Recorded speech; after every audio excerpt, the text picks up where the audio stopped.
My name is Bleak Voices, and I'm a cybersecurity expert who survived the first 5 months of the Ice Age apocalypse. When Yellowstone erupted and plunged America into nuclear winter, I thought my technical skills would keep me alive. I was wrong. The real challenge wasn't protecting computer networks from hackers. It was protecting people from freezing to death when every system I'd spent years securing collapsed within weeks. I went from living alone in my fortress-like warehouse to leading a group of desperate survivors through the frozen wasteland that used to be Minneapolis. The government wanted my expertise, but accepting their offer meant abandoning the people who'd become my family. This is how I learned that in an apocalypse, trust is more valuable than technology. Before we start the video, let us know what country you are tuning in from in the comment section below. Perhaps we will make a story there. Let's begin. My name is Bleak Voices, and 5 months ago I was just another cybersecurity consultant living in Minneapolis, worried about hackers breaking into power grids. Now I'm worried about power grids that don't exist anymore. I'm probably one of the last cybersecurity experts alive in what used to be this city. And I'm here to tell you exactly how everything fell apart, and how some of us managed to survive when the sun disappeared. Before the world ended, I lived alone in a converted warehouse in downtown Minneapolis. Most people thought I was paranoid, and maybe I was. I had backup generators, emergency supplies stacked to the ceiling, even a Faraday cage filled with electronics that could survive an electromagnetic pulse. I spent my days protecting digital infrastructure from cyber attacks and my nights preparing for the day those protections would fail. I thought I was ready for hackers, for terrorism, for cyber warfare. I never imagined I'd need to protect myself from the collapse of that same infrastructure I'd spent years securing. My warehouse was my fortress. 3 floors of converted industrial space with reinforced security systems, redundant internet connections, and enough canned food to last 6 months. I'd installed solar panels on the roof, backup batteries in the basement, and water filtration systems that could purify runoff from the Mississippi River if needed. My neighbors thought I was the weird tech guy who never left his building. They had no idea that I'd been preparing for the end of the world since I left the NSA 8 years ago. Working for the National Security Agency had taught me one crucial lesson. Everything is connected, and everything can fail. I'd seen classified reports about infrastructure vulnerabilities that would keep normal people awake at night. Power. Grids held together with outdated software. Water treatment plants running on Windows XP.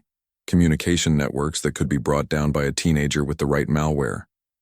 I spent years warning people that our entire civilization runs on systems held together with digital duct tape, but nobody wanted to hear it. They wanted to believe their smartphones would always work, their lights would always turn on, their water would always flow clean from the tap. That's why I left government work and became a private consultant. I couldn't stand watching bureaucrats ignore obvious vulnerabilities while I filed report after report that disappeared into filing cabinets. At least in the private sector, when I told a power company their systems were vulnerable, they usually listened. Usually. The ones that didn't listen are probably why half the Midwest went dark so quickly when everything started falling apart. September 15th started like any other Tuesday.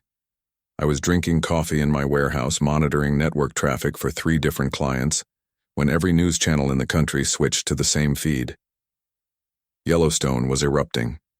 Not just smoking or rumbling like it had been for weeks, but actually exploding in a column of ash and fire that reached into space. The footage was incredible and terrifying. A supervolcano that scientists had been monitoring for decades was finally doing what everyone said it would never do in our lifetimes. My first instinct wasn't to run to the store like everyone else. It was to start downloading everything I could get my hands on. Geological surveys, weather models, survival manuals, government databases, anything that might be useful when the internet inevitably went down. While people were panicking about the immediate danger, I was thinking about the long-term implications. A supervolcanic eruption doesn't just cause earthquakes and lava flows. It throws enough ash into the atmosphere to block sunlight for years. I had access to climate modeling software through my work with utility companies, and the projections were absolutely terrifying. The ash cloud would spread across the entire continent within days. Temperatures would drop 20 to 30 degrees within weeks. Crops would fail. Supply chains would collapse. And that was just the beginning. nuclear winter scenarios, volcanic winter, whatever you wanted to call it, all pointed to the same conclusion. Civilization as we knew it was about to end. While I was running calculations and downloading terabytes of data, I was also monitoring government communications. This is where my NSA background became useful. I still had access to certain encrypted channels, and what I was hearing on those frequencies was nothing like what they were telling the public. The official news was talking about temporary evacuations and emergency shelters. The military communications I was intercepting were already discussing continuity of government, protocols, and strategic resource allocation. The first encrypted message that really scared me came through at 3 in the afternoon on that Tuesday. It was from a contact I'd worked with at the NSA, someone who'd stayed in government while I went private. Just 2 sentences. Recommend immediate implementation of deep winter protocols. This is not a drill. Deep winter protocols were something I'd heard about but never seen. They were the plans for what to do if nuclear war or natural disaster made large parts of the country uninhabitable for extended periods. The fact that they were already talking about implementing them, just hours after the eruption, told me the government knew something they weren't sharing with the public. That's when I started making my own preparations. I filled every container I had with water, moved all my emergency supplies to easily accessible locations, and started charging every battery and power bank I owned. I also did something that probably saved my life later. I began systematically downloading and encrypting copies of every infrastructure map, emergency protocol, and government database I could access. Power grid schematics, water treatment plant, locations, emergency communication frequencies, fuel depot inventories, everything that might be useful when official systems failed. Most people were treating the first week like a weird vacation. Schools closed because of the ash falling like gray snow. My consulting work dried up as companies focused on immediate crisis management rather than long-term security planning. The sky turned the color of old concrete, and the sun became just a dim orange dot you could stare at directly without hurting your eyes. It was beautiful in a terrifying way, like watching the world end in slow motion. But I wasn't just watching. I was working. Local authorities were struggling to maintain communications as ash interfered with radio signals and satellite connections. I volunteered my expertise, partly out of civic duty and partly because I wanted to stay connected to official information channels. The Minneapolis Emergency Management Office became my second home during those first weeks. I helped them set up redundant communication systems, showed them how to route around damaged infrastructure, and trained their staff on backup protocols when primary systems failed. It was during this work that I started to understand how quickly everything was falling apart. The ash wasn't just blocking sunlight, it was getting into everything. Air filters and computer systems were clogging within days instead of months. Generators were overheating because their cooling systems couldn't handle the particulate load. Communication towers were losing signal strength as ash built up on equipment. Every system we depended on was being slowly strangled by volcanic debris. The temperature drops were happening faster than anyone had predicted.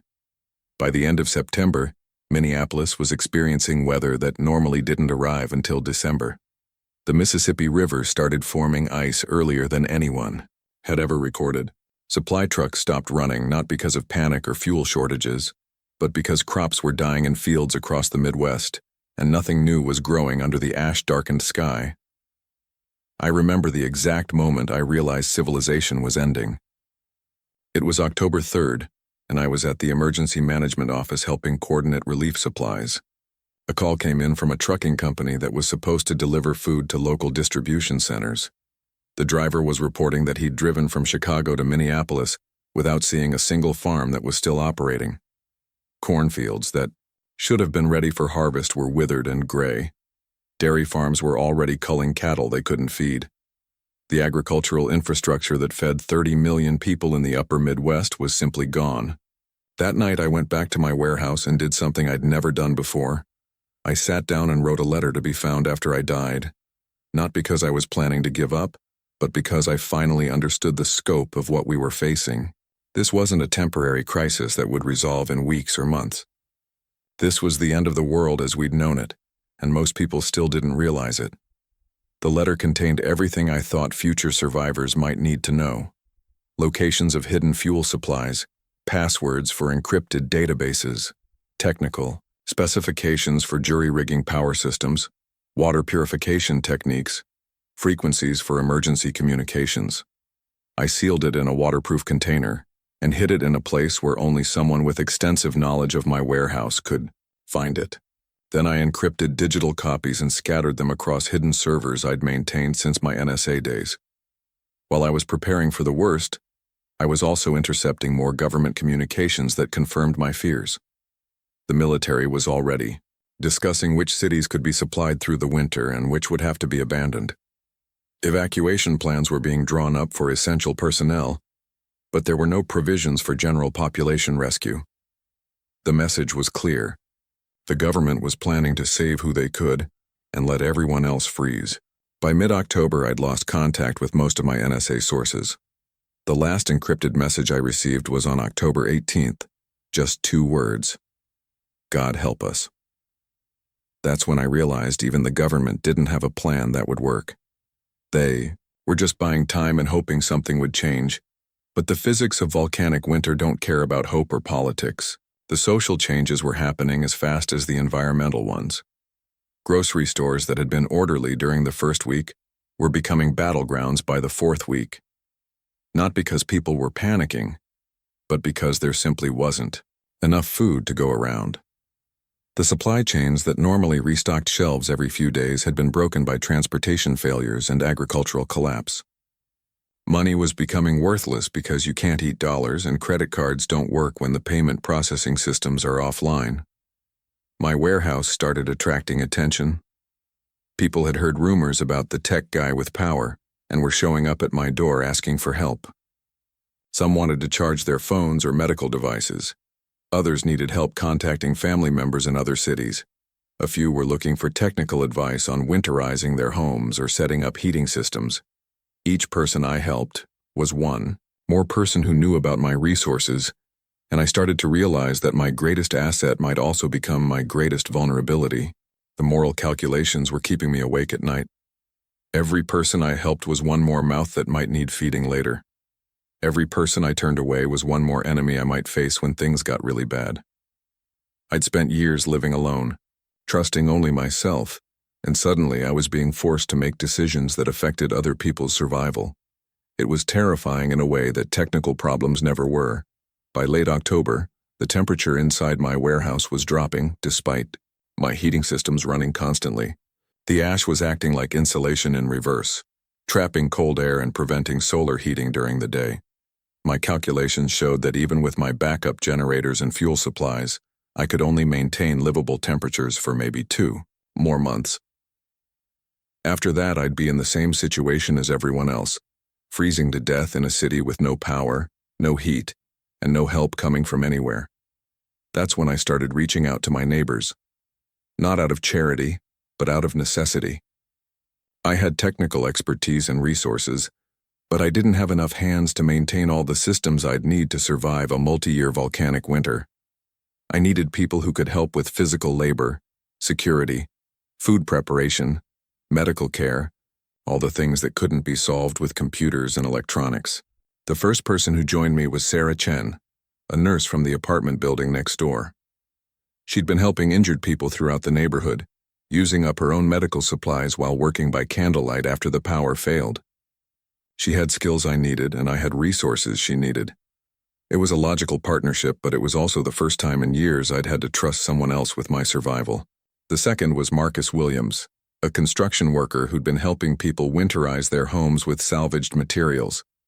He knew how to work with his hands in ways I never had, and he understood structural engineering in practical terms rather than theoretical ones.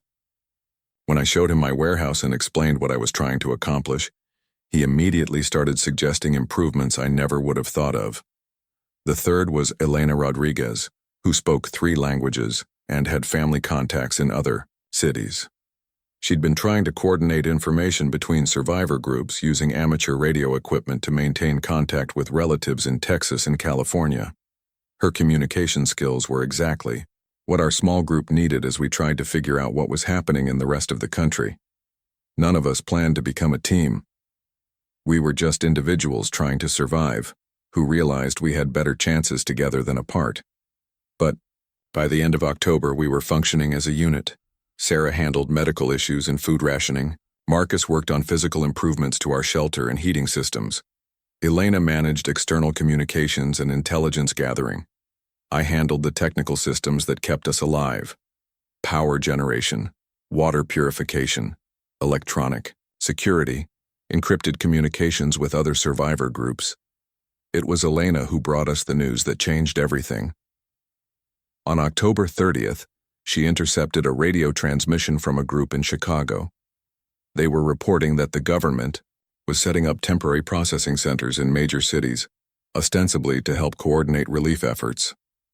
But the transmission included details that didn't match the official story. The centers were heavily guarded, communications were restricted, and people who went in weren't coming back out. That night, while my 3 companions slept, I spent hours analyzing every piece of government communications data I'd collected over the past 6 weeks. The pattern was clear once I knew what to look for. The authorities weren't planning rescue operations. They were planning to wait until civilian populations died off naturally, then reclaim the infrastructure for rebuilding with selected personnel. The processing centers weren't relief stations. They were sorting facilities for determining who was essential enough to save and who could be safely abandoned. I encrypted this analysis and hid copies throughout my digital archives. If something happened to me, I wanted future survivors to understand what they were really facing. The government wasn't the enemy exactly, but they also weren't the solution. They were just another group trying to survive, with resources and plans that didn't include saving everyone who deserved to be saved. As October ended and November began, our little group was settling into routines that might actually keep us alive through the winter. We had enough fuel for heating, enough food for several months if we were careful, and enough technical capability to maintain communications with the outside world, but we also had a growing awareness that we were being watched. 3 days before Halloween, I noticed unusual radio traffic on frequencies that should have been empty. Someone was coordinating surveillance of civilian groups throughout the Minneapolis area, using military-grade encryption and professional communication protocols. They knew about us. They knew about other survivor groups. And they were gathering information for purposes I couldn't determine from the intercepted transmissions alone. That's when I realized our real survival challenge wasn't going to be the cold or the food shortage or the collapsed infrastructure. It was going to be other people. People with plans and resources and the willingness to do whatever it took to ensure their own survival, even if it meant sacrificing everyone else. The Ice Age apocalypse had begun, but the human conflicts were just getting started. 3 days before Christmas, we got visitors. Not desperate neighbors or scavenging gangs. These people had clean clothes, working vehicles, and questions about my background that no random survivors should have known to ask. The visitors who arrived at my warehouse 3 days before Christmas weren't like the desperate neighbors who'd been coming to my door since October. Sarah was the first to spot them through our security cameras. Clean military-style jackets, functioning vehicles that started on the first try, and most importantly, they moved with the kind of coordination that comes from training and resources. When they knocked on our reinforced door, they didn't sound desperate or cold or hungry. They sounded official. I answered the door with Elena beside me while Sarah and Marcus stayed back with weapons ready. The man who spoke was maybe 40 years old, well-fed in a way that hadn't been possible for civilians in months, with equipment that looked government-issued. He introduced himself as Agent Morrison from the Federal Emergency Management Agency. He said they were conducting wellness checks on individuals with critical skills who might be valuable for recovery operations. What scared me wasn't what he said. It was what he knew. He mentioned my NSA background, my cybersecurity specializations, even specific projects I'd worked on that were supposed to be classified. He knew about the emergency communication systems I'd helped set up for Minneapolis, about my warehouse's power generation capacity, about the fact that I'd been monitoring government frequencies since the eruption, information that no regular FEMA agent should have had access to. Elena asked him how they'd found us, and his answer confirmed my worst suspicions. They'd been tracking radio transmissions from survivor groups, cross-referencing communication patterns with databases of individuals who had relevant skills. They weren't randomly checking on people. They were specifically hunting for assets they could use.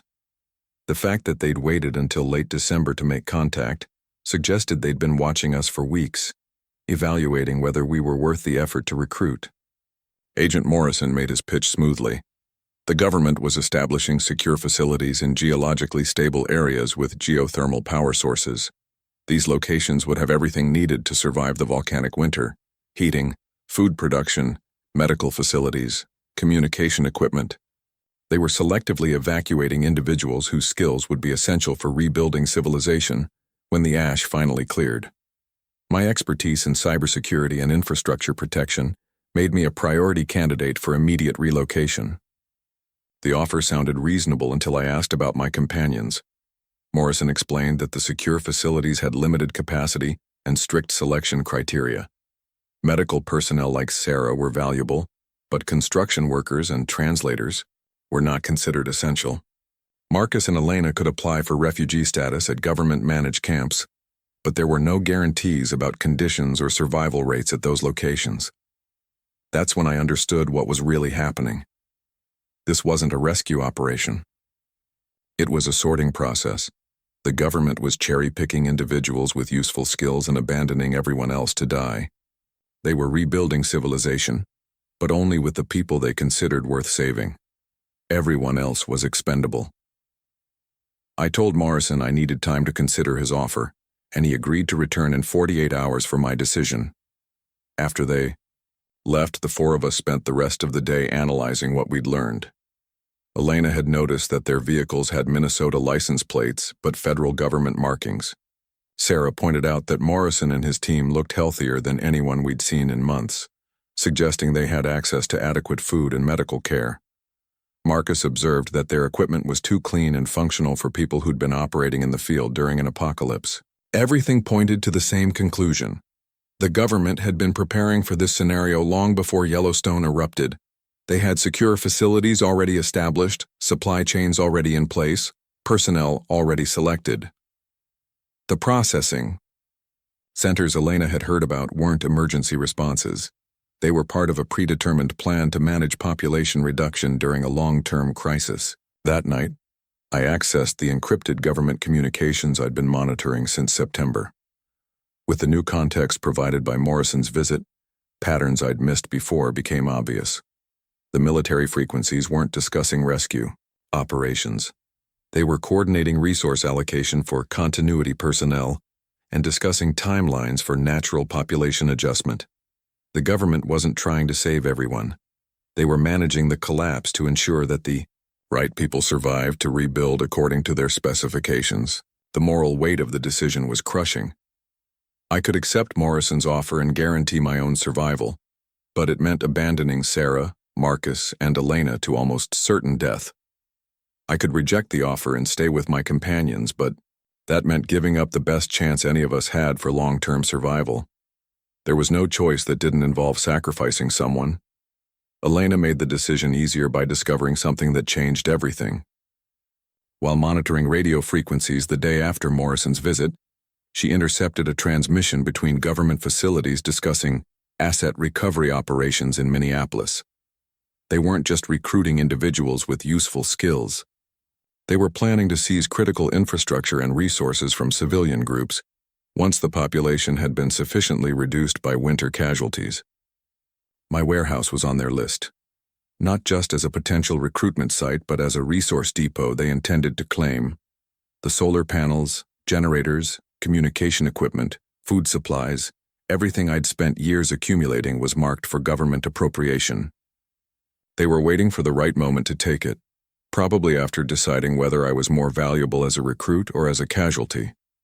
That's when I realized Morrison's offer wasn't really about saving me. It was about removing me as an obstacle to seizing my resources. If I went with them voluntarily, they could claim my warehouse without resistance. If I refused, they'd probably wait until cold or hunger weakened our group enough that we couldn't defend it effectively. Either way, they got what they wanted. I spent the next day doing something I'd never done before, planning to betray the government I'd once served.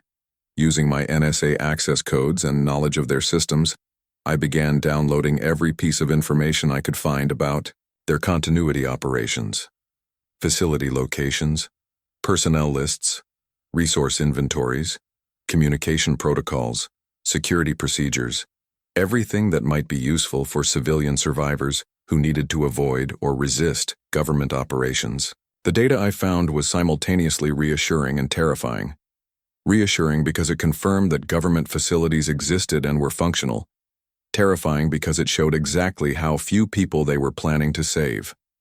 The secure sites had capacity for maybe 50,000 individuals nationwide.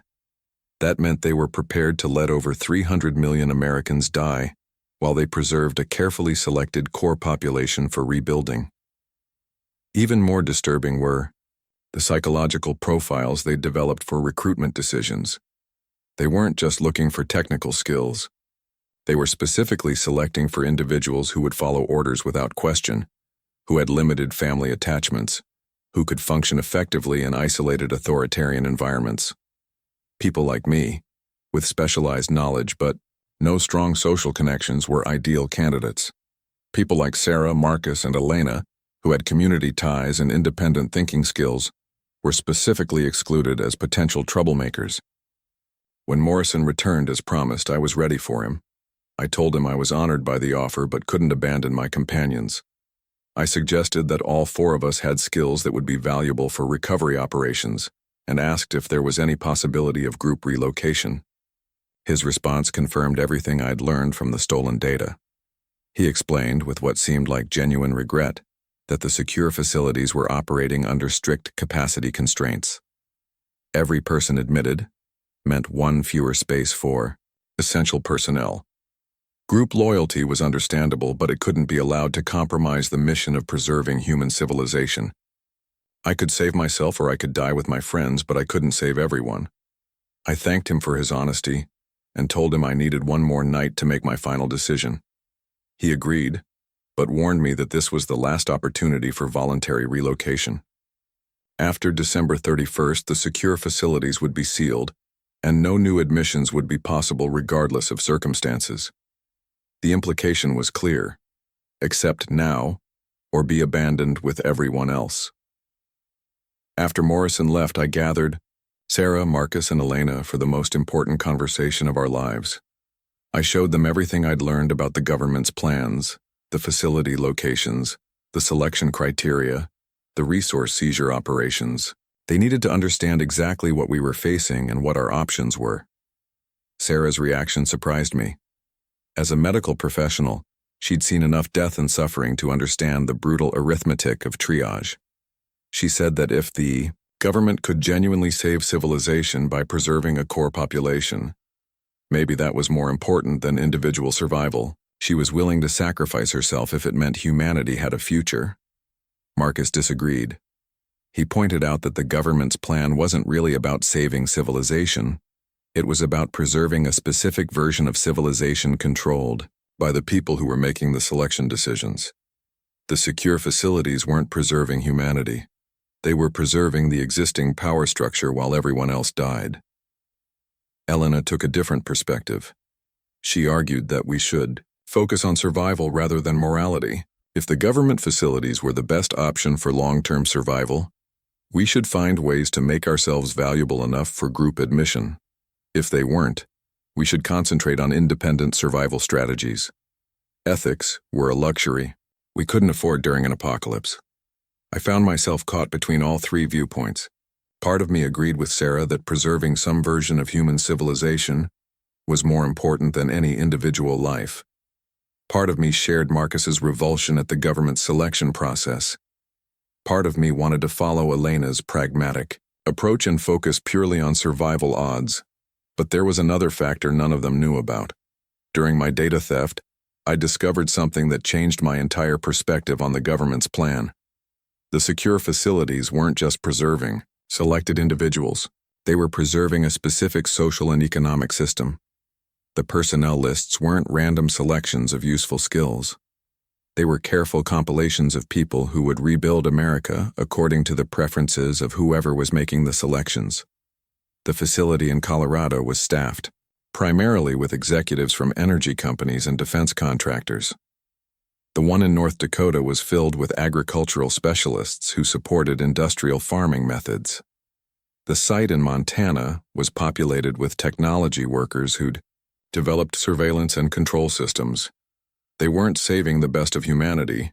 They were saving the people who would rebuild the world in the image of whoever had planned this operation. Even more disturbing, the psychological evaluation suggested that many of the selected individuals didn't know they were participating in a selective survival program.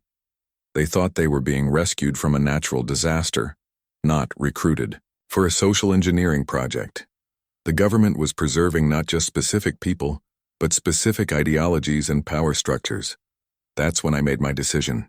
I wasn't going to join their program, but I also wasn't going to simply wait for them to seize my resources. I was going to use my access to their systems to level the playing field for civilian survivors. If they were going to abandon most of humanity, I was going to make sure those abandoned people had every possible advantage. Over the next 2 days, I systematically copied and distributed every piece of useful information from government databases. Facility locations went to civilian radio networks. Security protocols were shared with survivor groups who might need to avoid government operations. Resource inventories were broadcast to communities that could benefit from knowing where supplies were hidden. Communication frequencies were published so civilian groups could monitor government activities. Most importantly, I created a comprehensive guide to the government's continuity operations and uploaded it to every surviving server network I could access. If other people with my skills were facing similar recruitment decisions, they needed to understand what they were really being asked to join. If civilian communities were being evaluated for resource seizure, they needed to know what signs to watch for. The data dump was my declaration of independence from the government that had trained me and the system that had employed me. I was choosing to side with the people they'd decided weren't worth saving, even though it meant giving up my best chance for personal survival. It was probably the most moral decision I'd ever made, and it was definitely the most dangerous. On December 31st, when Morrison returned for my final answer, I was ready. I told him I was grateful for the opportunity but couldn't abandon my community responsibilities. I wished him and his team success with their mission, and I hoped the secure facilities would indeed preserve human civilization for future generations. He accepted my decision with professional courtesy, but I could see the calculation in his eyes. I'd just transformed myself from a potential asset into a confirmed threat. By refusing recruitment, I demonstrated that I valued civilian communities over government authority. By staying in Minneapolis with resources and skills, I'd become an obstacle to their resource seizure operations. As his team prepared to leave, Morrison made one final comment that confirmed my analysis. He said it was unfortunate that individuals with critical skills sometimes made decisions that compromised broader survival objectives. He hoped I understood that such decisions had consequences not just for me, but for anyone who might depend on my expertise. The threat was subtle but unmistakable. By refusing to join their program, I'd painted a target not just on myself but on Sarah, Marcus, and Elena. The government wasn't just going to abandon us. They were going to actively work against our survival, to eliminate potential sources of resistance, and to claim our resources for their own operations. That night, as we celebrated New Year's Eve in our cold warehouse with canned food and melted snow, I realized our situation had fundamentally changed. We were no longer just survivors trying to outlast a natural disaster. We were refugees from our own government, marked for elimination because we'd refused to participate in their selective salvation program. The real war for America's future was about to begin, and we'd just chosen sides. The question now wasn't whether we could survive the Ice Age. It was whether we could survive the government's plan for managing it. January would bring new challenges that would make the volcanic winter seem simple by comparison. We were about to learn that in an apocalypse, the most dangerous enemies aren't always the obvious ones. January brought more than just deeper cold. It brought the realization that our little group of 4 survivors was going to have to function as a real community. if we wanted to live through what was coming. The government visit had changed everything. We were no longer just trying to survive a natural disaster. We were trying to survive while being actively hunted by people with resources, training, and a plan that didn't include keeping us alive. Sarah took charge of our medical situation, which was more complicated than any of us had realized. She'd been rationing her supplies since October, stretching antibiotics and pain medications by cutting doses and treating only the most serious conditions. By New Year's Day, we were down to basic first aid supplies and whatever she could improvise from household chemicals. More importantly, she'd been hiding the fact that Marcus had developed a persistent cough that wasn't responding to the treatments she could provide. Marcus, for his part, had been working himself to exhaustion trying to winterize our warehouse. He'd sealed gaps in the walls with salvaged materials, insulated our living spaces with layers of clothing and cardboard, and jury-rigged heating, systems that squeezed every possible BTU from our limited fuel supplies. But he'd also been concealing how rapidly we were burning through resources. His calculations showed that even with strict rationing, we had maybe 6 weeks of fuel left before our heating systems failed completely. Elena had been maintaining our communications with the outside world, and the news she was gathering painted an increasingly grim picture. The amateur radio networks that had been active since the eruption were going silent one by one. Some were equipment failures as components wore out in the harsh conditions. Others were deliberate shutdowns as survivor groups either died off or were absorbed into government operations. The independent communication network that had connected civilian survivors across the upper Midwest was collapsing. But Elena had also discovered something that gave us hope. There were still organized survivor communities operating independently of government control. A group in Duluth had established a functioning trade network with communities in northern Wisconsin. Survivors in Des Moines were successfully growing food in improvised greenhouses. Most importantly, several groups were coordinating to establish supply routes that avoided government monitoring stations. The challenge was connecting with these networks without exposing our location to government surveillance. Elena had identified radio frequencies and communication protocols used by independent survivors, but making contact would require broadcasting our position and capabilities. Given Agent Morrison's warning about consequences for my decision, any radio transmission from our location would likely trigger immediate government response. That's when I realized my hoarded technical knowledge was worthless without people who could act on it. The infrastructure maps I'd downloaded were useless if we didn't have the manpower to reach the locations they showed. The government communications I was intercepting were meaningless if we couldn't coordinate responses with other survivor groups. The security systems I'd installed were worthless if we didn't have enough people to maintain them. I started to understand that survival wasn't just about resources and technical expertise. It was about community. The government's selective salvation program was designed to preserve individuals with useful skills, but it ignored the social connections that make those skills effective. A cybersecurity expert working alone can't rebuild civilization. A nurse without medical supplies can't save lives. A construction worker without materials can't build shelter. We needed each other in ways that went beyond just dividing labor. The first test of our community came on January 8th, when our perimeter alarms detected movement outside the warehouse at 3 a.m. Sarah and I took positions at the security monitors while Marcus and Elena prepared defensive positions. What we saw through our cameras wasn't government agents or desperate scavengers. It was a family with 2 small children, clearly hypothermic, and probably hours away from freezing to death. The moral calculation was immediate and brutal. Letting them in meant sharing food and fuel supplies that were already insufficient for our own survival. It meant exposing our location to potential security risks. It meant taking responsibility for people who might not survive regardless of our help. But leaving them outside meant watching 2 children die on our doorstep while we stayed warm and fed inside our fortress. Sarah made the decision for all of us by opening the door. The family was the Johnsons, who'd been surviving in an apartment building until their building's heating system failed completely. They'd heard rumors about someone in the warehouse district who had power and heat, and they'd spent 2 days walking through the frozen city looking for us. The children, ages 6 and 9, were showing signs of severe frostbite and malnutrition. Bringing them inside immediately strained our resources, but it also brought unexpected benefits. Mrs. Johnson had been a teacher before the collapse, and she had skills in organization and education that our group had been lacking. Mr. Johnson was an electrician who understood power systems in practical ways that complemented my theoretical knowledge. The children, despite their condition, brought something none of us had realized we were missing: hope. Caring for the Johnson family forced us to confront hard truths about our situation. Our food supplies, which had seemed adequate for 4 adults, were insufficient for 6 people, including 2 growing children. Our heating fuel, already running low, was being consumed at an accelerated rate. Most critically, our security situation had changed.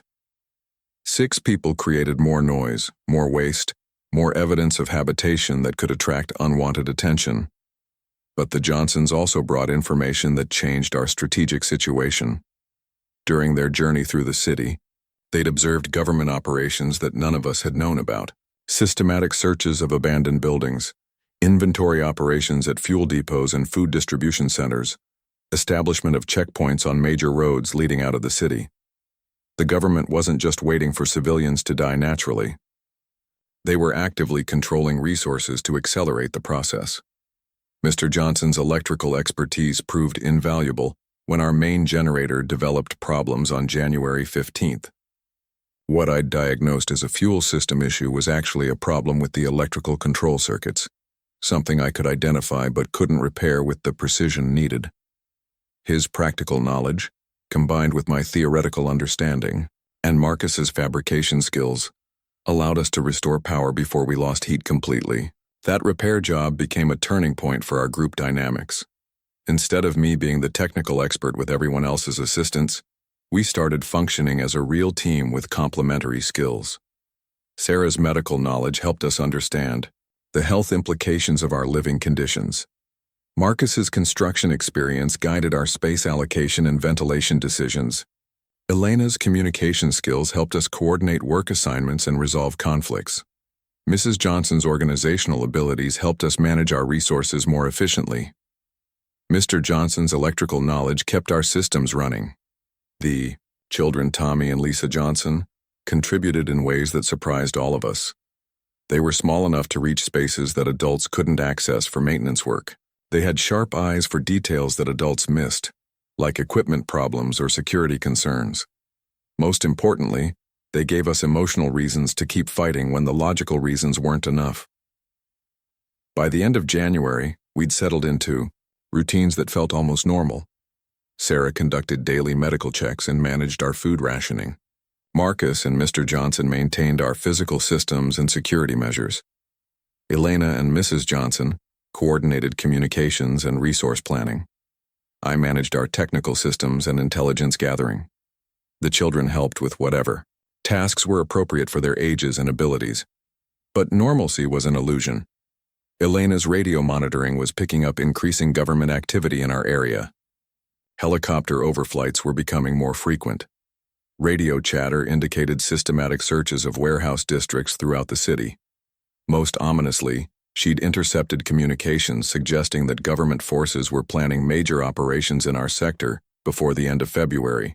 The intelligence I was gathering from intercepted government communications painted an even grimmer picture. The selective evacuation program was ahead of schedule. More individuals with critical skills were accepting recruitment offers than projected. The secure facilities were approaching capacity faster than expected. Most significantly, the government was moving up their timeline for resource seizure operations in abandoned urban areas. According to the communications I was intercepting, Minneapolis was scheduled for infrastructure recovery operations beginning in early March.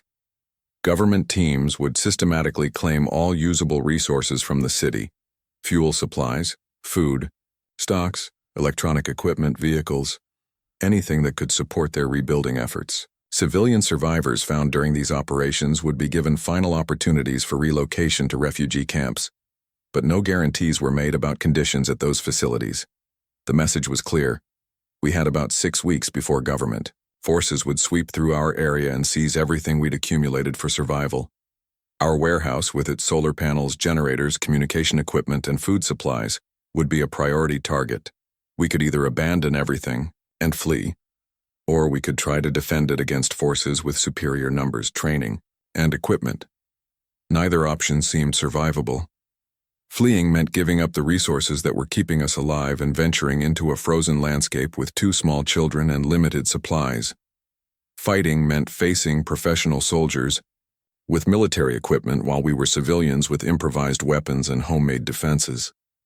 Both choices led to the same outcome: death for our group and seizure of our resources by the government. That's when Elena made a suggestion that changed everything. Instead of trying to choose between fleeing and fighting, why not try to disappear? She'd been monitoring communications from independent survivor networks, and several groups had successfully avoided government operations by relocating to areas that were strategically unimportant: small towns and rural areas, abandoned industrial facilities, agricultural regions that were no longer economically viable. The idea was appealing, but it faced major obstacles. Moving 6 people, including 2 children, across hundreds of miles of frozen terrain would require vehicles, fuel, cold weather gear, and detailed knowledge of safe routes. We'd need to transport enough supplies to survive until we could establish new resource sources. Most critically, we'd need to identify a destination that could support our group long-term while remaining invisible to government surveillance. I started analyzing the problem using the same systematic approach I'd used for cybersecurity challenges. What were our assets? Technical expertise, communication equipment, some vehicles, limited fuel supplies, detailed maps of infrastructure throughout the region. What were our vulnerabilities?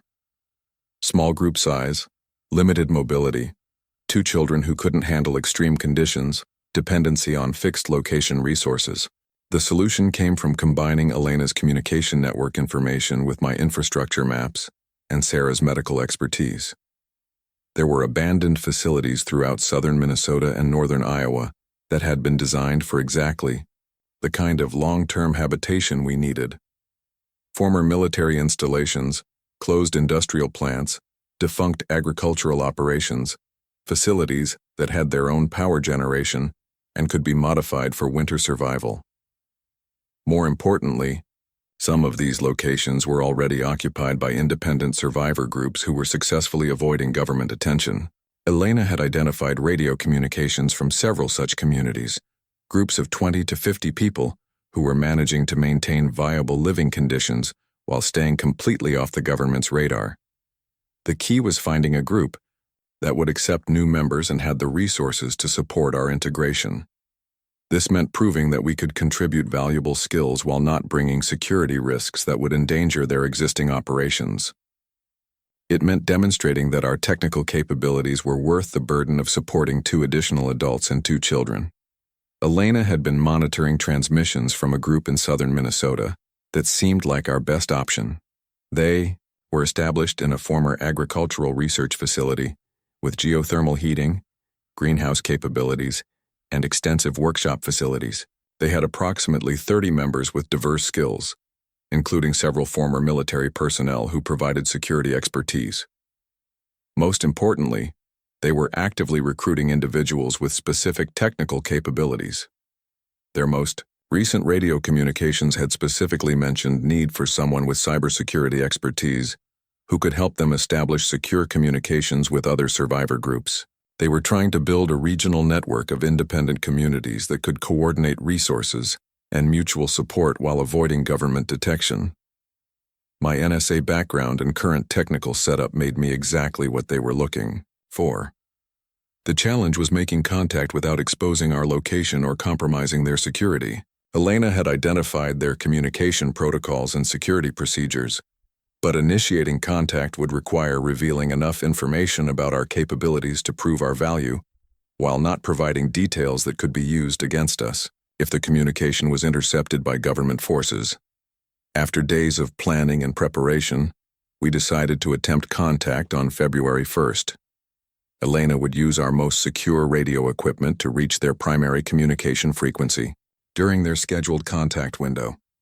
She would identify me by my technical specializations and former government service, offer our group's services in exchange for relocation assistance, and request information about their admission procedures. The response exceeded our expectations. Not only were they interested in our technical capabilities, they had specific knowledge about government operations in the Minneapolis area that explained why contact was so urgent. According to their intelligence sources, government forces were planning to begin urban resource recovery operations 2 weeks earlier than I'd calculated from intercepted communications. We had maybe 3 weeks, not 6 weeks, before our warehouse would be raided. Even more critically, they warned us that the government was specifically targeting individuals who had refused recruitment offers. Agent Morrison's visit to our location had been logged in government databases, and my rejection of their evacuation offer had marked our group for priority attention during resource seizure operations. We weren't just potential casualties of a general sweep. We were specific targets for elimination. The survivor group in southern Minnesota offered to help coordinate our relocation, but they made it clear that the window for safe travel was closing rapidly. Government checkpoints were being established on major transportation routes. Fuel supplies were becoming increasingly difficult to obtain through unofficial channels. Weather conditions were worsening as the volcanic winter deepened. If we were going to make the journey, it had to be soon. Sarah, Marcus, Mr. and Mrs. Johnson, and I spent the next week in intensive planning sessions while Elena maintained communications with our potential destination. Every aspect of the relocation had to be carefully coordinated. Vehicle preparation and fuel acquisition, supply loading and space allocation, route planning that avoided government checkpoints, contingency plans for mechanical failures, weather delays, and security encounters. The children, Tommy and Lisa, were surprisingly resilient during these preparations. They understood that we were planning a dangerous journey to find a safer place to live, and they helped with preparations in whatever ways they could. Their adaptability and courage were inspiring to the adults who were struggling with the fear and uncertainty of abandoning our fortress for an unknown future. By February 10th, we were ready to leave. Our vehicles were loaded with essential supplies and equipment. Our route was planned through back roads and abandoned areas that should avoid government checkpoints. Our communication plan with the Southern Minnesota group would allow us to coordinate arrival timing and security procedures. We had enough fuel for the journey with minimal reserve, enough food for several days of travel, and enough cold weather gear to protect everyone during the trip. The hardest part was destroying what we couldn't take with us. I spent the final night systematically wiping computer systems, shredding documents, and disabling equipment that might be useful to government forces. The warehouse that had been my fortress for over a year was going to become an empty shell that would tell the story of our survival, but wouldn't provide resources for our enemies. As we prepared to leave Minneapolis on February 11th, I realized that our journey was just beginning. We'd survived the first 5 months of the Ice Age apocalypse, but we'd also learned that survival wasn't just about outlasting natural disasters. It was about building communities, maintaining hope, and preserving the values that make civilization worth rebuilding. The road south would test all of those lessons in ways we couldn't yet imagine, but we were no longer just individual survivors trying to stay alive. We were a family trying to find our place in whatever world would emerge from the ashes of the old one. The morning of February 11th, as we prepared to leave Minneapolis forever, I made one final check of our communication equipment and discovered something that changed everything about our escape plan. Elena had been monitoring government frequencies throughout the night, and what she'd intercepted made it clear that our timeline had collapsed completely. Government forces weren't waiting until March for their urban recovery operations. They were beginning systematic sweeps of the warehouse district that very day. The intercepted communications were detailed and terrifying. Teams were being deployed to specific locations based on intelligence about survivor groups and resource stockpiles. Our warehouse was third on their priority list, scheduled for inspection and seizure before noon. They knew about our solar panels, our generator capacity, our communication equipment, and most importantly, they knew about my rejection of Agent Morrison's recruitment offer. We weren't just being raided for resources. We were being specifically targeted for elimination. Sarah helped me wake the Johnson family while Marcus and Elena loaded our vehicles with desperate efficiency. We'd planned for an orderly departure with careful loading and systematic preparation. Instead, we were fleeing with whatever we could grab in 30 minutes. The children, Tommy and Lisa, responded to the emergency with remarkable composure, gathering their few possessions while their parents secured essential supplies. Mrs. Johnson organized our food and medical supplies while Mr. Johnson performed final checks on our vehicle modifications. Elena maintained radio contact with our destination group in southern Minnesota, updating them on our emergency departure and requesting immediate guidance for avoiding government checkpoints. Their response was both reassuring and alarming. They could guide us through safe routes, but government activity throughout the region was much higher than expected. Several other survivor groups had attempted relocations in the past week, and communications with most of them had been lost after encounters with government forces. As we prepared to leave, I made a decision that I'd been avoiding for weeks. I activated the dead man switch I'd installed in our warehouse's computer systems. If I didn't input a specific code sequence every 72 hours, the system would automatically upload every piece of government intelligence I'd gathered to public networks throughout the region. The upload would include facility locations, personnel lists, communication protocols, and evidence of the selective survival program. If something happened to our group during the journey, other survivors would at least have the information they needed to understand what they were facing. Our convoy consisted of 2 vehicles, Marcus driving our modified van with Mr. Johnson, Mrs. Johnson, and the children, while I drove our backup truck with Sarah and Elena. Both vehicles had been winterized and equipped with communication gear, but they were hardly ideal for long-distance travel in sub-zero conditions. The van's heating system was jury-rigged and unreliable. The truck's fuel efficiency was poor and getting worse as engine components wore out. We had enough gas for the journey with no margin for detours or delays. The first few miles through Minneapolis revealed the extent of urban collapse that we'd been insulated from in our warehouse fortress. Entire neighborhoods were dark and empty, with houses standing open where residents had fled or died. Abandoned vehicles littered streets that nobody had cleared since the first major snowfall in October. What had once been a thriving metropolitan area was becoming a frozen necropolis where only scavengers and government forces remained active. Elena guided our route using a combination of her communication with the southern Minnesota group and my downloaded infrastructure maps. We avoided major highways where government checkpoints were most likely, instead following a complex path through suburban areas and county roads. The route was longer and more dangerous, but it offered the best chance of avoiding official attention while we were most vulnerable. Our first real test came 20 miles south of Minneapolis, where we encountered a government checkpoint that wasn't supposed to exist according to Elena's intelligence. 2 military vehicles were blocking the road, with soldiers questioning the occupants of a civilian car ahead of us. Elena immediately contacted our destination group while I analyzed our options. We could turn around and try a different route, but that would cost fuel we couldn't spare and might lead us into additional checkpoints.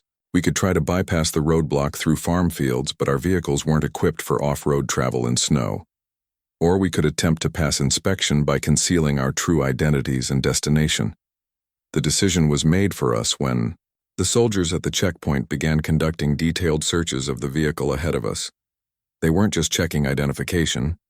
They were inventorying supplies, examining equipment, and asking detailed questions about the occupants' backgrounds and destinations. This wasn't a routine security checkpoint. It was an intelligence-gathering operation designed to identify and catalog everyone trying to leave the Minneapolis area. I made the call to attempt a field bypass despite the risks to our vehicles. Marcus maneuvered the van off the main road and into what appeared to be a farm access path, while I followed in the truck. The snow was deeper than expected, and both vehicles struggled for traction, but we managed to parallel the checkpoint route for about 2 miles before rejoining the main road beyond the government position.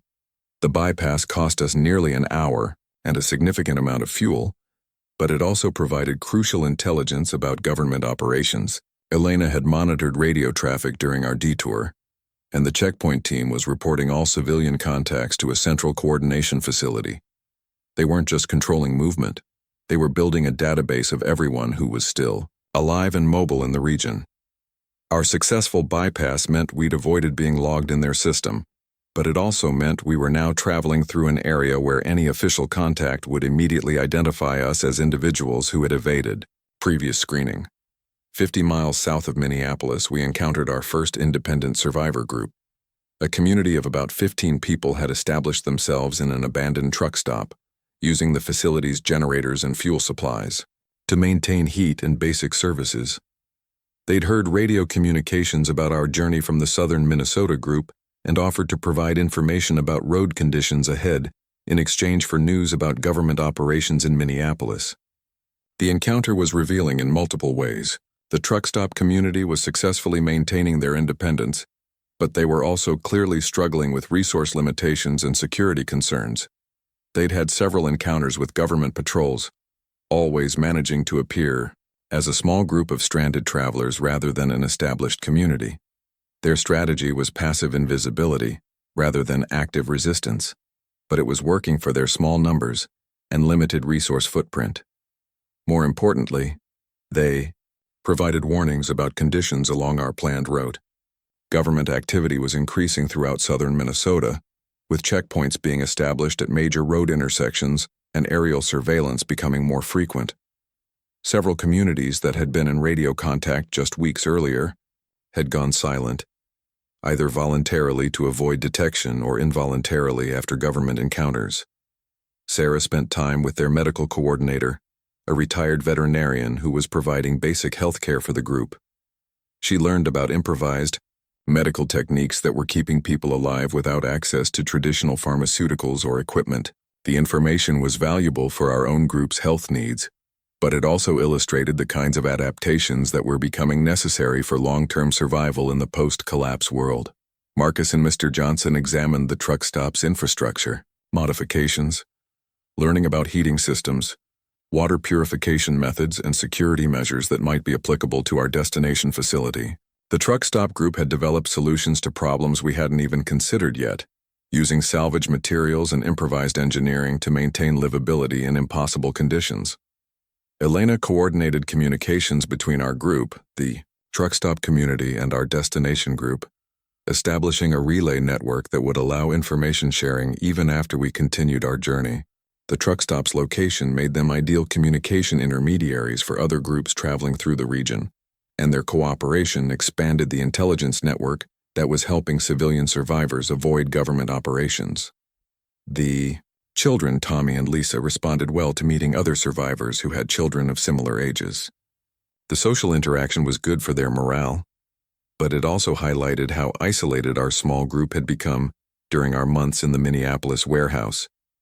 The truck stop community functioned more like a traditional neighborhood, with shared responsibilities and social connections that made survival feel less like a desperate struggle and more like an unusual way of life.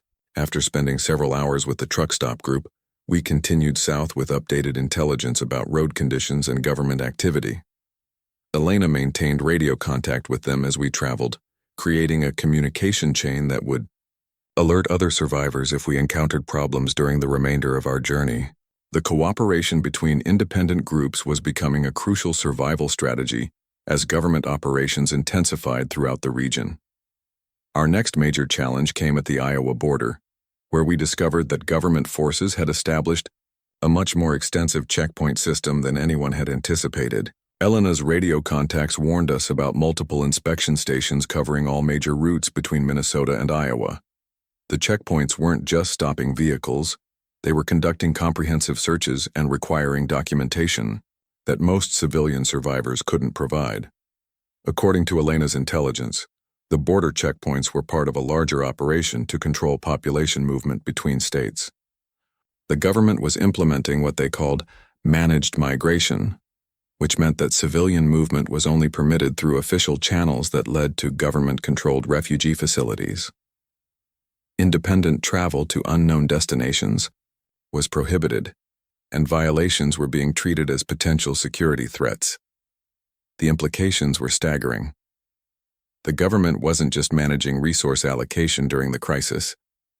They were implementing comprehensive population control measures that would persist long after the immediate emergency ended. The checkpoint system was creating a framework for permanent government oversight of civilian movement and residence. The selective survival program wasn't just about preserving certain individuals. It was about establishing permanent social control over whoever survived the apocalypse. I realized that our escape from Minneapolis was part of a much larger conflict between government authorities who wanted to control the post-collapse world and civilian communities who wanted to preserve some version of democratic freedom. Our journey to southern Minnesota wasn't just about finding a safe place to live. It was about joining a resistance movement that was trying to preserve alternatives to authoritarian control. Elena coordinated with our destination group to identify crossing points that might be less heavily monitored. The southern Minnesota community had extensive experience with avoiding government surveillance, and they provided detailed guidance for crossing the border through agricultural areas where official presence was minimal. The route would require off-road travel through farm fields and forest areas, but it offered the best chance of avoiding detection. The border crossing attempt began at dawn on February 13th, with both vehicles leaving established roads and following farm paths through snow-covered fields. Marcus's experience with construction equipment proved invaluable as he navigated the van through terrain that would have been impossible for normal drivers. My truck struggled more with the conditions, but Mr. Johnson's electrical knowledge helped us overcome problems with the four-wheel drive system that developed during the crossing. The off-road travel was exhausting and dangerous, but it was also educational. We encountered evidence of other survivor groups that had used similar routes, including abandoned campsites and supply caches that suggested regular traffic through the area. The informal network of safe routes and resource sharing was more extensive than any of us had realized, creating an underground economy that operated completely outside government control. Elena maintained communications with multiple groups during our border crossing, coordinating our movement with other travelers and sharing intelligence about government patrol patterns. The radio network that connected independent survivors was functioning as an early warning system that helped civilian groups avoid official attention while accessing resources and mutual support. 20 miles into Iowa, we reached our first major waypoint, an abandoned farm that served as a supply depot and communication relay for survivor groups traveling through the region. The facility was operated by a retired farmer and his family who had chosen to help other survivors rather than flee to government facilities. They provided fuel, food, and shelter for travelers while maintaining radio communications with communities throughout the upper Midwest. The farm family's story illustrated the choice that many Americans were facing during the Ice Age apocalypse. They could accept government assistance and relocate to official facilities where their survival would be guaranteed, but their freedom would be limited. Or they could maintain their independence while accepting the risks of uncertain resource access and potential government harassment. They'd chosen independence, and they were helping others make the same choice by providing support for civilian travel and communication. Sarah spent time with the farm family's medical coordinator, learning about herbal remedies and traditional healing techniques that were becoming necessary as pharmaceutical supplies disappeared. The farm had established a small greenhouse where they were growing medicinal plants using improvised heating and lighting systems. Their medical knowledge was limited but practical, focused on treating the kinds of injuries and illnesses that were common among survivors living in harsh conditions without professional health care. Marcus and Mr. Johnson helped with maintenance, work around the farm, repairing equipment and improving infrastructure in exchange for the supplies and shelter we were receiving. The farm operated on a barter economy where services and materials were exchanged based on mutual need, rather than monetary value. The system was working effectively for the small community that gathered there, creating social bonds that enhanced security and survival prospects for everyone involved. Elena worked with the farm's communication coordinator to update intelligence about government operations throughout the region. The farm's radio network was picking up increasing chatter about military operations that seemed to be targeting civilian communities specifically. The government wasn't just implementing population control measures during travel. They were actively raiding established survivor communities and forcing residents to relocate to official facilities. The intelligence was deeply disturbing. Government forces were identifying independent communities through radio, surveillance, aerial reconnaissance, and informants among relocated civilians. Once a community was located, Military teams would arrive with overwhelming force and demand immediate compliance with relocation orders. Resistance was being treated as terrorism, and communities that refused to surrender were being dispersed by force. Our destination group in southern Minnesota was aware of these operations and had implemented extensive security measures to avoid detection. They operated under strict radio discipline, used only encrypted communications, and maintained multiple prepared evacuation routes in case their location was compromised. They were still willing to accept our group, but they warned that the security requirements for new arrivals had become much more stringent. The farm family provided us with updated intelligence about the final leg of our journey, including information about government patrol patterns and safe routes through the remaining territory. They also supplied us with identification documents and cover stories that might help us avoid problems if we encountered official checkpoints. The documents weren't perfect, but they were good enough to pass casual inspection if we were stopped by government forces. As we prepared to leave the farm and complete our journey to southern Minnesota, I realized that our escape from Minneapolis had revealed the true scope of the conflict that was emerging from the Ice Age apocalypse. This wasn't just a natural disaster that was killing people through cold and starvation. It was a social and political transformation that was reshaping American society according to the preferences of whoever controlled government resources. The selective survival program, the population control measures, the forced relocations, and the raids on independent communities were all part of a comprehensive plan to rebuild America as a more controlled and hierarchical society. The government was using the crisis as an opportunity to eliminate democratic freedoms and establish permanent authoritarian control over whoever survived. Our journey to join the southern Minnesota community wasn't just about finding safety for our small group. It was about joining a network of communities that were trying to preserve democratic values and individual freedoms in a world where the government was actively working to eliminate both. The final 50 miles of our journey would take us into territory where that conflict was becoming a shooting war, and our survival would depend not just on avoiding government detection, but on proving our commitment to the resistance that was forming among independent survivor communities. Elena received final communications from our destination group as we prepared to leave the farm on February 14th.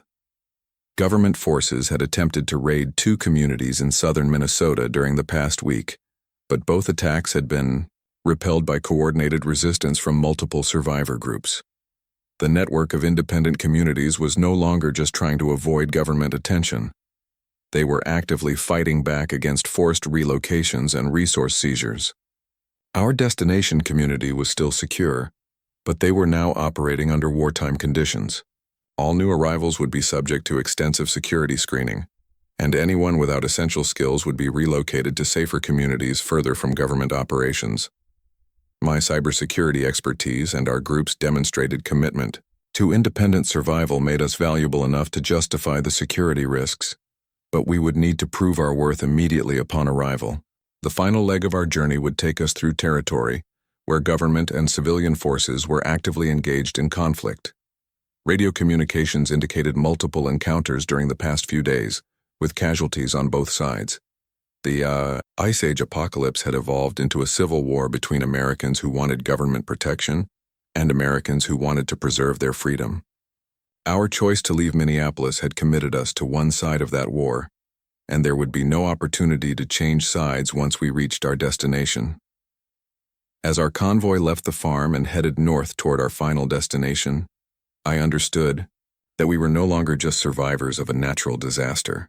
We were refugees from our own government, joining a resistance movement that was fighting for the right to rebuild America, according to democratic principles rather than authoritarian control. The next 24 hours would determine whether we would find sanctuary with like-minded communities, or whether we would become casualties in a war that was just beginning to reveal its true scope and intensity. The final 50 miles to our destination in southern Minnesota should have been the easiest part of our journey, but they turned out to be the most dangerous. Elena's radio communications with our destination group revealed that government forces had dramatically escalated their operations in the region. What had been selective raids on individual communities had evolved into coordinated military operations designed to eliminate all independent survivor groups within a 100-mile radius of major government facilities. The intelligence we received was sobering and immediate. Government forces had identified at least 12 independent communities in southern Minnesota and northern Iowa, and they were systematically attacking them using tactics that suggested extensive planning and coordination. These weren't emergency response operations or humanitarian missions. They were military campaigns designed to eliminate organized civilian resistance to government authority during the post-collapse period. Elena monitored government communications while I drove our truck through increasingly hostile territory. The radio chatter revealed operation codes, tactical assignments, and casualty reports that painted a clear picture of what we were driving into. Government forces were treating civilian survivors as enemy combatants, rather than American citizens in need of assistance. Any community that refused relocation to government facilities was being classified as a terrorist organization subject to military action. Marcus reported mechanical problems with the van just as we received warnings about government checkpoints ahead. The van's heating system had failed completely, putting the Johnson family at immediate risk of hypothermia. In sub-zero conditions, we couldn't continue with 2 vehicles because the van wouldn't provide adequate protection from the cold. But we couldn't abandon it because we needed the supplies and equipment it carried. The timing couldn't have been worse, with government patrols active in the area and our destination still 30 miles away. Sarah made the medical decision that saved us. She determined that we could safely transport everyone in the truck if we improvised heating systems using our portable equipment and redistributed our supplies to create space for additional passengers.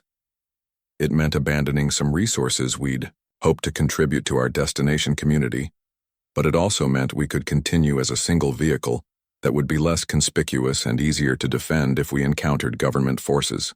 The consolidation process took precious time, while government radio chatter indicated increasing patrol activity in our area. Elena coordinated with our destination group to update them on our status and receive guidance for avoiding the checkpoints that were being established along our planned route. Their response was both encouraging and alarming.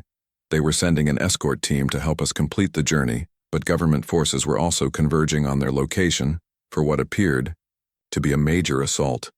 Mr. Johnson's electrical expertise proved crucial during the vehicle consolidation. He rigged emergency heating systems that would keep everyone warm in the truck, and he disabled the van's electronics to prevent government forces from using them if they discovered the abandoned vehicle. Mrs. Johnson organized our reduced supplies for maximum efficiency, ensuring we retained the most critical resources while discarding items that could be replaced at our destination. The children, Tommy and Lisa, handled the transition with remarkable resilience, helping their parents organize supplies while understanding that we were facing immediate danger. Their adaptability and courage continued to inspire the adults, who were struggling with the fear and uncertainty of traveling through an active war zone. Lisa even spotted a government helicopter in the distance, giving us warning to take cover until it passed. Elena's communications with our destination group revealed the true scope of the conflict we were entering. The government assault on independent communities wasn't random or opportunistic. It was part of a coordinated operation called Restoration, initiative designed to eliminate all civilian resistance to government authority before spring weather made large-scale military operations more difficult. The government was using the winter conditions as a tactical advantage to force compliance, while civilian groups were most vulnerable. Our destination community was one of the primary targets for Restoration Initiative because of their success in maintaining independence and their role in coordinating resistance among other survivor groups. Government intelligence had identified them as a command center for civilian resistance operations, making them a priority target for military action. By traveling to join them, we were inserting ourselves into the center of a conflict that would determine the future of civilian freedom in post-collapse America.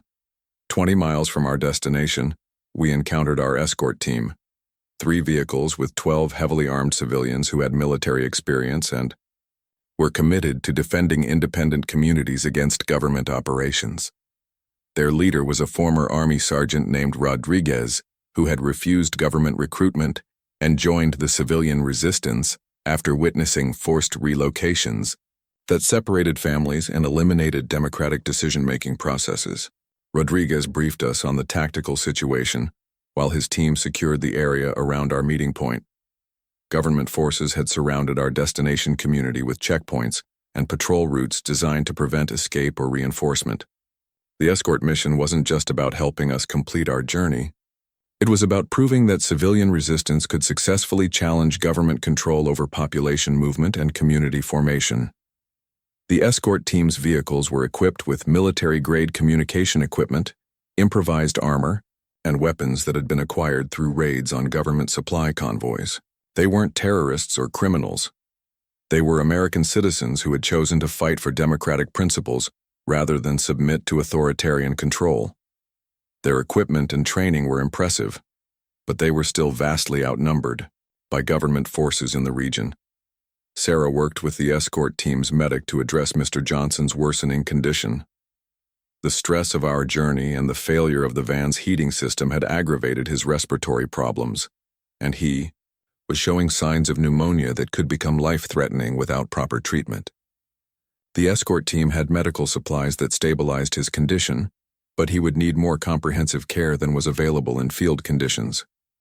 Marcus and Rodriguez examined our truck's mechanical condition and determined that it could complete the journey but would need immediate maintenance upon arrival. The vehicle had been pushed beyond its design limits during our off-road travel and emergency consolidation, and several critical systems were showing signs of failure. We could reach our destination, but we wouldn't be able to travel further without extensive repairs. Elena coordinated communications between our group, the escort team, and our destination community, while monitoring government radio traffic for intelligence about patrol patterns and operational plans. The government forces were implementing what they called decisive engagement protocols, which meant they were authorized to use lethal force against any civilian groups that resisted orders to relocate to government facilities. The intelligence was terrifying but also revealing. Government forces weren't trying to preserve American lives during the crisis. They were trying to preserve government authority and eliminate alternative forms of social organization. The civilian communities that were being attacked weren't threatening government facilities or personnel. They were threatening government control by demonstrating that democratic self-governance was possible even during an apocalyptic crisis. Rodriguez explained that civilian resistance wasn't about fighting the government for the sake of fighting. It was about preserving the possibility that America could rebuild according to democratic principles, rather than authoritarian control. The government's selective survival program was designed to create a post-collapse society where individual freedom and democratic decision-making were eliminated in favor of technocratic management by selected elites. The escort team guided us through the final approach to our destination, using routes that avoided government checkpoints while providing defensive positions if we encountered hostile forces. The agricultural research facility that housed our destination community had been extensively fortified and was surrounded by defensive positions that could repel small-scale attacks while providing early warning of larger assaults. Elena's radio communications revealed that government forces were planning their major assault on our destination community for the following morning. The attack would involve multiple units with air support and heavy weapons, designed to overwhelm civilian defenses and eliminate the community as an example to other independent groups. Our arrival was being coordinated to occur before the assault, giving us just hours to integrate into the community's defense preparations. As we approached the facility perimeter, I could see evidence of the community's success in maintaining independent civilization during the Ice Age apocalypse. The buildings were warm and well lit, powered by geothermal systems that provided reliable energy without depending on external fuel supplies. Greenhouse structures showed signs of active food production, suggesting the community had achieved agricultural sustainability even during the volcanic winter. The security measures were extensive but organized, with defensive positions that had been planned by people with military expertise and constructed by people with engineering skills. The community wasn't just a collection of survivors hiding from government forces. It was a functioning society that had consciously chosen to preserve democratic values and individual freedoms while developing sustainable solutions to apocalyptic challenges. Rodriguez introduced us to the community leadership, including Dr. Patricia Williams, a former agricultural scientist who served as the elected coordinator, and Captain James Harrison, a former Marine who managed security operations after refusing government recruitment. The leadership structure was democratic rather than hierarchical, with decisions made through community consensus rather than authoritarian command. Dr. Williams briefed us on the community's situation with remarkable calm considering the government assault that was planned for the following morning. The community had 43 residents with diverse skills including medical personnel, engineers, teachers, farmers, and security specialists. They had achieved food security through greenhouse agriculture, energy independence through geothermal systems, and communication capability through sophisticated radio networks. More importantly, they had established connections with 17 other independent communities throughout the upper Midwest, creating a regional network that shared resources, intelligence, and mutual defense capabilities. The government assault on their facility wasn't just an attack on 43 individuals. It was an attack on an alternative vision of American society that was proving successful despite apocalyptic conditions. Captain Harrison explained the community's defense preparations with professional competence that reflected both military training and democratic values. The community had voted to resist government relocation demands, understanding that compliance would mean the end of their experiment in democratic self-governance. Everyone who remained was committed to defending their chosen way of life, even if it meant risking their lives against superior government forces.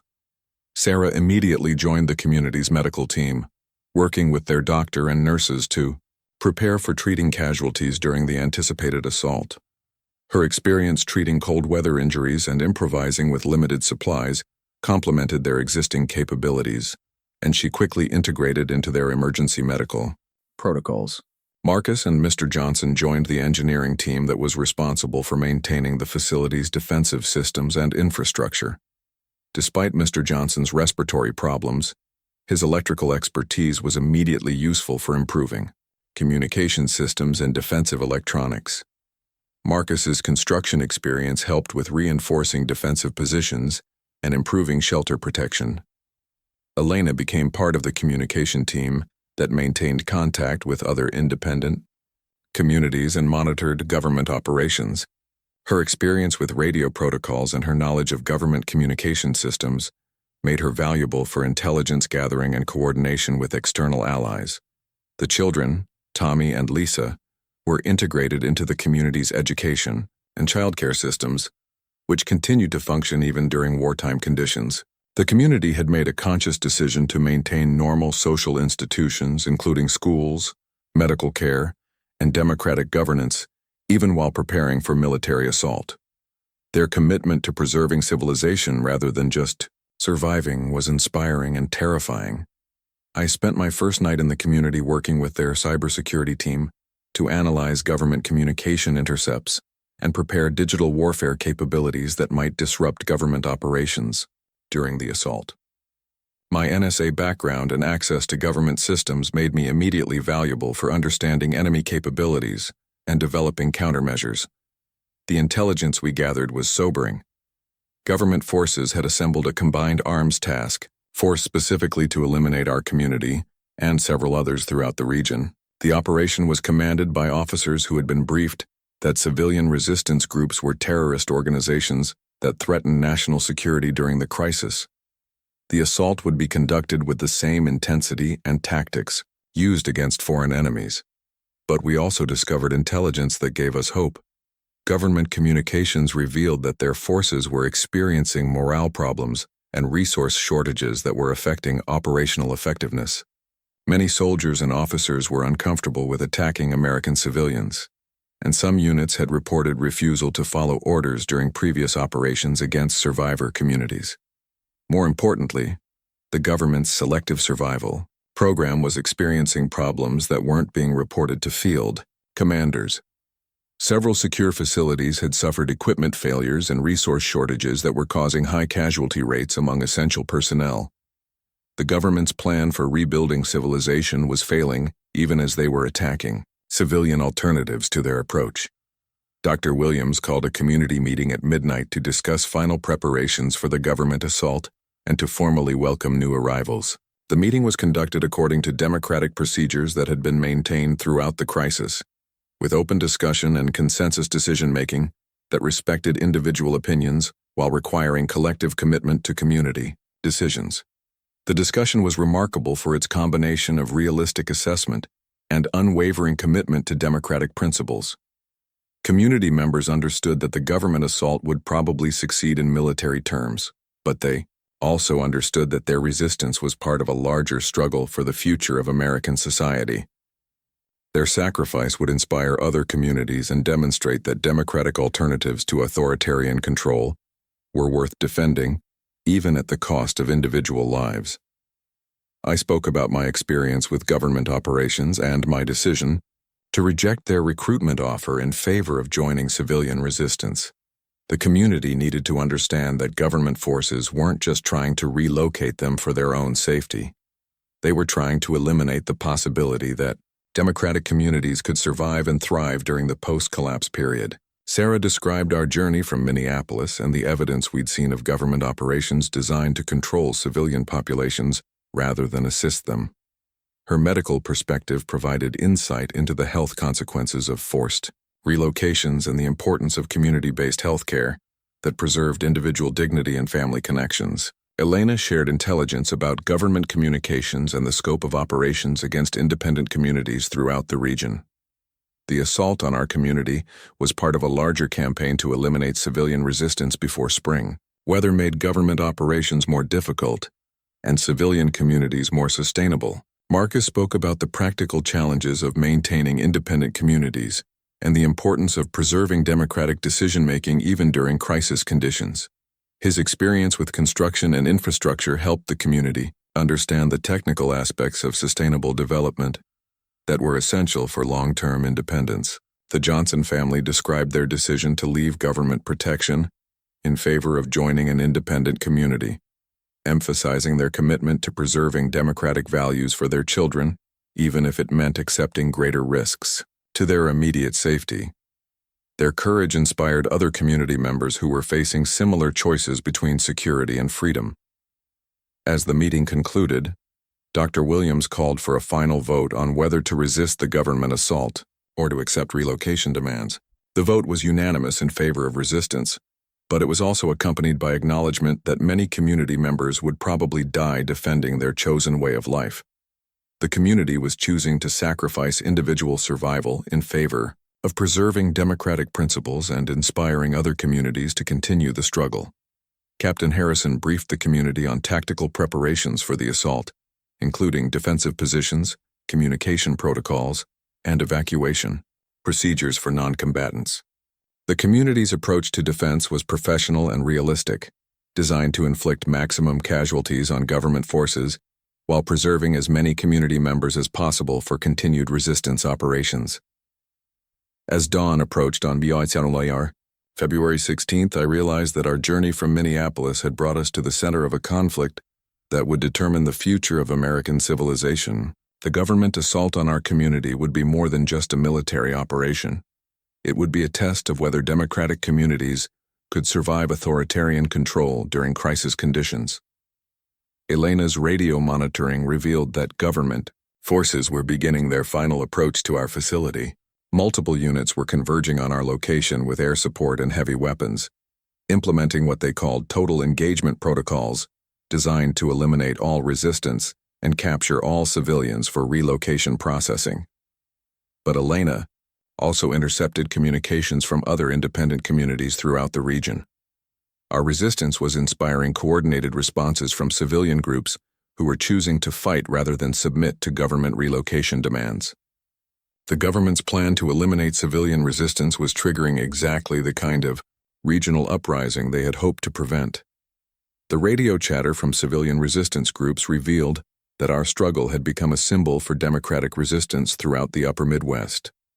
Communities that had been hiding from government attention were now actively challenging government authority and demanding recognition of their right to self-governance. The Ice Age apocalypse was creating the conditions for a new American revolution.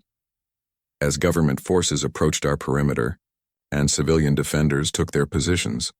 I understood that we had survived the first 5 months of the Ice Age apocalypse, only to discover that the real challenge was just beginning. The struggle for America's future was no longer about surviving natural disasters.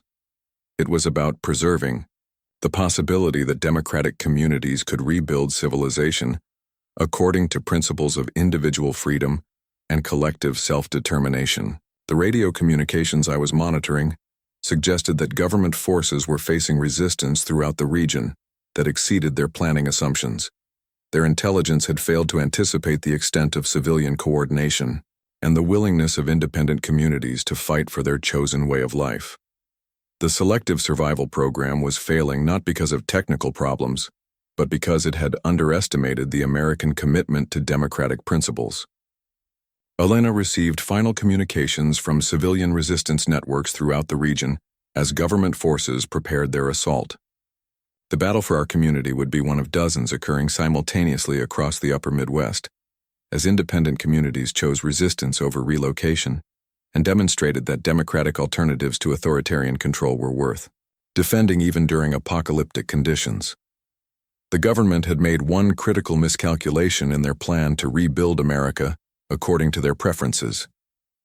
They had forgotten that some of us knew their systems better than they did, and the democratic communities could adapt and resist even when facing overwhelming force. The Ice Age apocalypse had revealed not just the fragility of technological civilization, but also the resilience of democratic values when they were consciously preserved and actively defended.